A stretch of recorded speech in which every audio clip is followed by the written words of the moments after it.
एक तो इमरान खान साहब से मुलाकातों के हवाले से इंतज़ार पंजोता साहब जो हमारे फोकल पर्सन हैं उनकी तरफ से मैंने पटिशन फाइल कर रखी थी।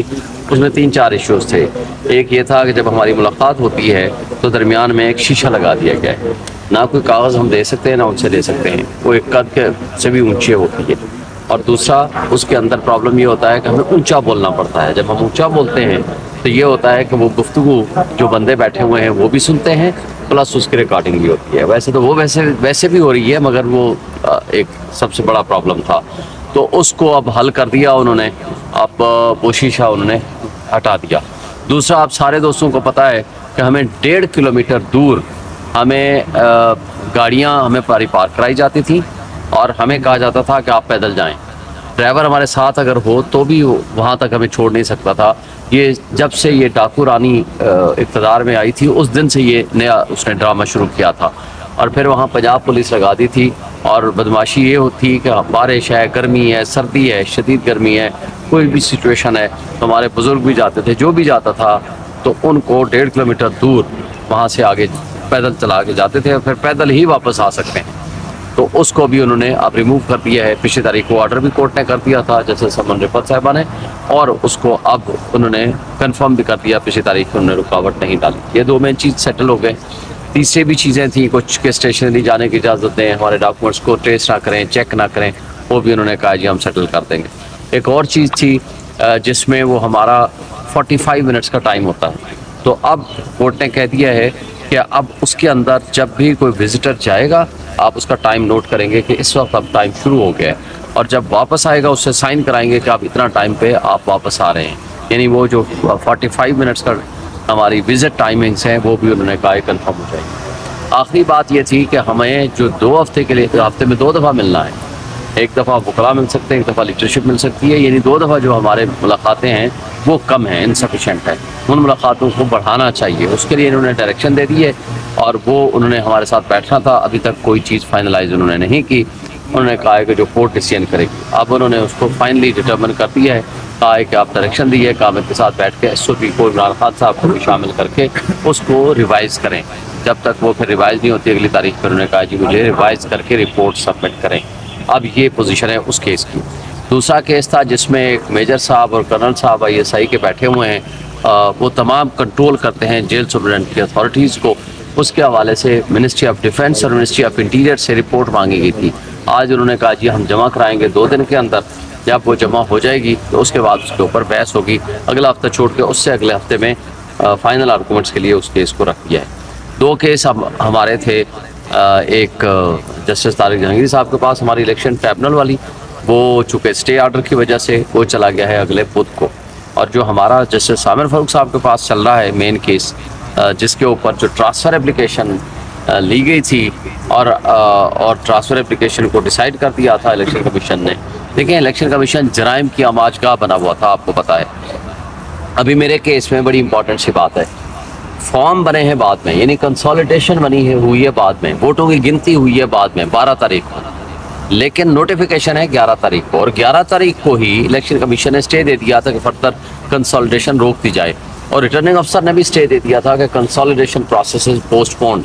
अब सवाल ये है कि जब वोटों की गिनती शुरू नहीं हुई, फॉर्म 47, 48, 49 जारी नहीं हुए, तो आपने किस कैपेसिटी और किस तरह इलेक्शन कमीशन ने नोटिफिकेशन जारी कर दिया? ये सारा फ्रॉड, मिली भगत और बदनीयती नज़र आती है। उस हवाले से हमारे आर्गूमेंट्स जारी हैं इंशाअल्लाह। और फिर आपने देखा कि सिर्फ ये नहीं किया कि जब उनको कहा गया कि फॉर्म 45 लेकर आओ, यहाँ पहले तारिक फजल जो कठपुतली है मैंने बना फिरता है, उसके वकील ने कहा जी हमारे पास फॉर्म 45 नहीं है, ये कहा उनके वकील ने। कोर्ट ने फिर स्पेसिफिक पूछा पिछली तारीख पे, आपके वकील ने कहा था नहीं है, क्या आपके पास हैं, जमा कराओगे? उसने कहा जी मैं कराऊंगा। आपको पता है अभी तक फॉर्म 45 जमा नहीं कराए। उसने RO वाले वो डाउनलोड किए, वो ला करके उसको जमा कर दिए और कहा है कि मैंने जमा कर दिए, झूठ बोला है।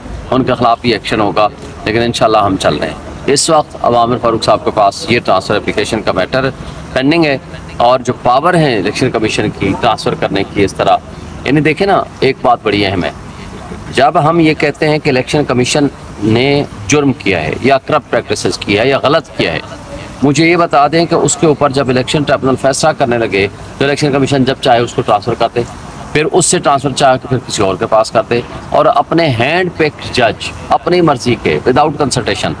जब आपने ट्रिब्यूनल बनाया with the consultation of chief justice बनाया, अब आप ट्रांसफ़र करने लगे हो without consultation of chief justice, और फिर जो अपॉइंट कर रहे हो जो नए इलेक्शन ट्रिब्यूनल को, वो भी एक रिटायर्ड जज को without consultation of chief justice. ये सारी बातें शो करती हैं कि ना सिर्फ ये बदनीयती पे मबनी है, बल्कि ये सिर्फ और सिर्फ अपने उस जुर्म को छुपाने के लिए, उस धांधली को छुपाने के लिए है जो उन्होंने ऑलरेडी कर रखी है, जिसमें इलेक्शन कमीशन है, जिसमें वो करप्ट रिटर्निंग ऑफिसर है, या वो जो कठपुतली है मैंने बना फिरता है। इन सब की मिली भगत है।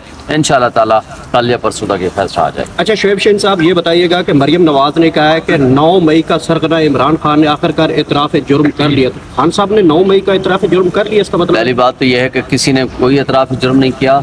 मुजरिम तो वो खुद है, डाकू रानी। मुझे उसको बता दो पहले तो तुम्हारी लेजिटिमेसी क्या है। तुम अपने फॉर्म 45 लेकर आओ, तुम जीती हुई हो। उसके आपको पता है ना, पटन की लेटेस्ट रिपोर्ट ये है कि वो फॉर्म जो झूठे बना के इन्होंने लगाए थे, अब उसको भी चेंज कर दिए हैं। बल्कि यहाँ तक आई है नवाज शरीफ और मरियम नवाज के केस में, वो प्रिंटेड फॉर्म होता है ना 45, उसमें सारे कैंडिडेट्स के नाम लिखे होते हैं, उन्होंने हाथ के लिखे हुए नए अपलोड कर दिए इलेक्शन कमीशन ने। ये खुद मुजरिमा है, ये डाकू है, डाकू रानी है। इसके खिलाफ हम कानून के मुताबिक प्रोसीड करेंगे। 9 मई के ड्रामा ये एस्टेब्लिशमेंट और पीडीएम की मिली भगत थी। क्यों? कि इन्होंने पार्टी को डिसमेंटल करना था, एक बहाना बनाना था इलेक्शन से भागने का। आपको पता है इलेक्शन हो रहे थे 14 मई को, 9 मई को ये ड्रामा क्यों रचाया गया? देखें, हम वो लोग हैं ना, हमने कहा है, इमरान खान ने कहा है पिछले 14 महीने से जनाब इलेक्शन कमीशन, जुडिशल कमीशन बनाओ। क्यों नहीं बना रहे? देखें ना, अगर जुडिशल कमीशन बन जाता, मुझे बता दें कि वो सारा सच सामने आ जाता। फिर दूसरी बात, मैं तो पहले भी कह चुका हूँ कि 9 मई के वो जिम्मेदारान हैं जिन्होंने 9 फरवरी को ये इलेक्शन चुराया। फिर इमरान खान कई दफ़ा खुद कह चुका है, जिसने सीसीटीवी फुटेजेस चुराई हैं, मुझे बताएं इलेक्शन हाई कोर्ट में जब थे इमरान खान को गिरफ्तार किया था, उसकी सीसीटीवी फुटेजेस आज तक कहाँ हैं? हाई कोर्ट को आज तक नहीं मिली।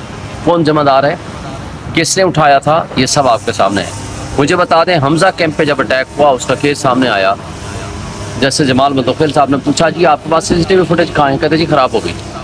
फिर जब GHQ वाला केस आया, उनसे पूछा सीसीटीवी फुटेज कहाँ है? ये लाहौर हाई कोर्ट का ऑर्डर है। उन्होंने कहा जी खराब हो गई, है नहीं जी हमारे पास। जब कोर कमांडर हाउस का आया, वो कहता जी है नहीं।